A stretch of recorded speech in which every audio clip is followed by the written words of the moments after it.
What's up, guys? Your boy, 20K13, and I'm here to talk about 5 matchups to watch in Chicago Bulls versus Cleveland Cavaliers second round series. Thanks to a 120-56 game 6 victory that ranked as the fourth largest in playoff history, the Chicago Bulls have emerged as quite capable foes for the Cleveland Cavaliers in the Eastern Conference semifinal, and it hasn't taken long for one team to start sizing the others up. We think about them tomorrow. Bull forward Todd Gibson told reporters on Thursday, I know Cleveland right around the corner. I know that a scary team. Even without Kevin Love, that's a talented, scary team. And what could well be a 7 game series between two Eastern Conference contenders. Several, several individual battles will deservedly take the spotlight. It's still a team game, sure, but several personalities define their team. And while this is still a star-driven league, some of the most instrumental individuals are role players, even coaches. Here's a closer look at which matchup will decide what's likely to be the East's most competitive series yet. Jimmy Butler versus LeBron James. Mike Dunleavy may technically serve as Chicago's small forward, but expect to see Butler covering James at just about every opportunity.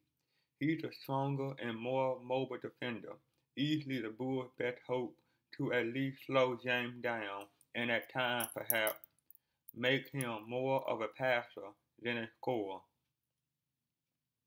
By now, we learned that no one shut the four-time MVP down completely, but Butler's pestering defense and lateral quickness give him a better shot than most of actually staying in front. And yes, that's a small victory. The Bulls will also have to rely heavily on team defense. I'm not going to sit here and say we have the game plan to stop James, point guard Derrick Rose recently told reporters. But he gonna bring it. He gonna play hard. He won championships, so you gotta give it to him. He a hell of a player. So when we play against him, we just gotta make it tough. Nothing easy for him. Make sure he sees body. For his part, James will have to play some defense too. Both players are coming off opening round series that highlighted their well-roundedness and playmaking ability. Beyond the numbers, there will be plenty of intriguing and tangible on display. Both players have settled in as their team's emotional leaders, often letting demonstrative and impactful plays do most of the talking. They also set their team tone at the defensive end, leading by elite examples in the process. Thanks in large part to his wide body of championship experience and time-tested superstar pedigree, James has a clear edge here as he would over almost anyone. But don't underestimate Butler's ability to keep things interesting. While he only made 2 regular season appearances against the Cavaliers, in which he averaged a fairly modest 18 points, Butler has shown a knack for rising to the occasion, and facing off against a planetary hero like James is quite the occasion. Derrick Rose versus Kyrie Irving. It's really saying something when Rose and Irving get second billing as storyline goes. This should still be a pretty good one. Rose averaged 22.7 points in 3 contests against Cleveland this season and is coming off a series in which he posted 19 points and 6.5 assists per game against Milwaukee. He may not be his former MVP self every night, but he's still a difference maker who attacks the rim with the best of them. Irving won't have a problem scoring, but also must prove he can stay in front of Rose. That's a big test for the sometime defensively challenged 23-year-old who must take that next step and become a legitimate two-way player on the postseason stage. If Irving can channel some of LeBron James' intensity, he can probably make Rose at least work for some of his points. This matchup had renewed importance in light of Kevin Love's absence. Irving would shoulder a greater scoring load, particularly in Game 1 and 2, while J.R. Smith served his suspension. This is when having an extra superstar around really come in handy.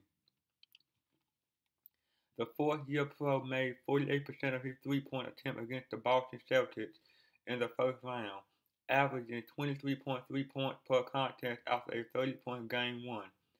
That kind of consistency would ensure the Cavaliers much needed firepower against a generally stout Chicago defense. The Bulls can only hope that Irving doesn't do anything too crazy. He dropped a career-high 57 points against the San Antonio Spurs in March, which just can't happen on Rose watch. Not if the Bulls want to stay in this series for long. Mike Dunleavy versus J.R. Smith. It's unclear how much time these two will actually spend guarding each other on the wing, especially with Smith suspended for the first two games of the series for taking a swipe at Boston Celtics wingman Jay Crowder in the opening round. But, but between switches on the perimeter and the need for Butler to check James at times, we should see some interaction between the two. More importantly, each player serves a similar function for his club, spotting up from beyond the three-point line. Aside from shooting ability, however, Dunleavy and Smith couldn't be more different. The former is known for his sound decision making, while the latter had been something of a loose cannon throughout his 11th season in the league. That said, Smith had been pretty good for the Cavaliers. He averaged 12.7 points per contest through 46 regular season appearances with the club and made 39% of his three-point attempts in the process. Without Love, that three-point shooting would be all the more valuable.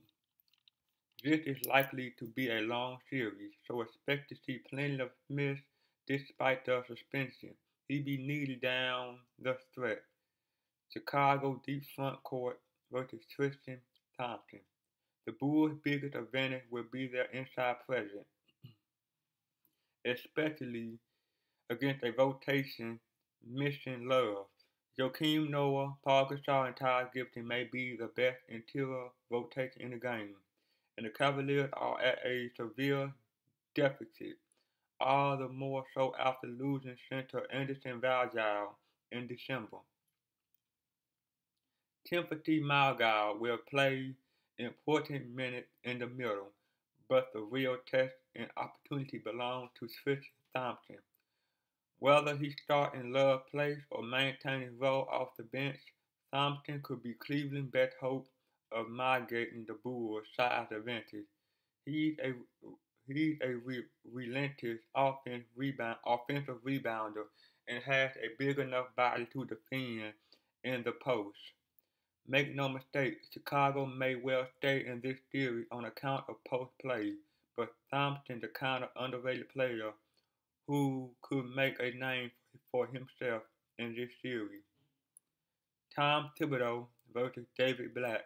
The final matchup pits one of the NBA's best veteran coaches against a newcomer with an outstanding international reputation. In a close series like this, adjustment could make a pretty significant impact, and so could philosophy. That part of what that part of what distinguished Thibodeau over the years. He's a process guy, one who believes in doing things the right way and worrying about the outcome later.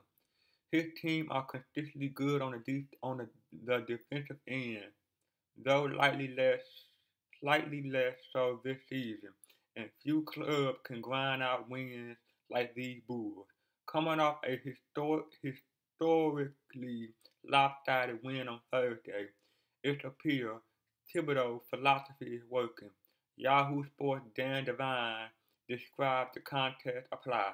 This performance represents something close to plot, the platonic idea of the 2014-15 Bulls. He writes, the start of two-way thrashing that purely in a theoretical sense, we suspected Tom Thibodeau's full squad might be capable of laying down on an unsuspecting opponent. And while the Cavaliers would be far less unsuspecting, Thibodeau is unlikely to change his approach anytime soon. His bottom line remains simple. It looked a lot better when the ball go in, Thibodeau told reporters after Game 6. The thing that you want to make sure of is sometimes you don't have control over when the ball go in or doesn't go in. If they are the right shot, you want to shoot them. You do have control over your intensity, your concentration. If Chicago remain locked in against Cleveland, uneven defense, Blackland Company may be in trouble. Fortunately, Black had already overcome a little adversity this season. A slow start to the second LBJ era led to inevitable finger pointing and naysaying, but Black never lost his cool. He afforded James the liberty to run much of the show on the floor and put his players in position to be successful. You can't ask for much more from a guy who inherited an epic big three and the expectations that come therewith. Thibodeau's challenge would be swarming James with a variety of defenders without leaving shooters like Irving open for too long. Meanwhile, Black must survive life without love, perhaps going small. With James at the four, in the process, the challenge will be containing Chicago interior star with that rotation, a chess match that may well define the series. Thanks to the dynamic individual headlining that series, it should be an immensely entertaining one. Well, guys, like, comment, subscribe. See you guys on the next one. Peace.